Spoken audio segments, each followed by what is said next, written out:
How to fix Roblox player not moving, can't move glitch. Now the first thing that you want to do is to hop onto the Roblox website and just search for any experience here. You just want to load up any game. I'm going to load up Steel Brain Rot, click on the game itself, and then you will click on play.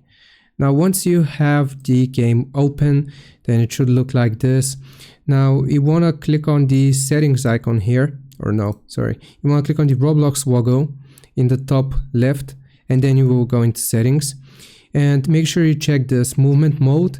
Make sure you pay attention to what your movement mode is. So currently mine is going to be click to move, which means that I can right click to move.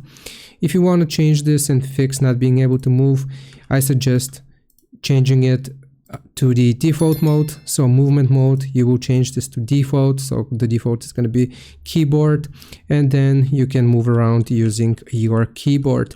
If that doesn't work, I suggest unplugging your keyboard and then plugging it back in from the USB slot, and that should fix the issue.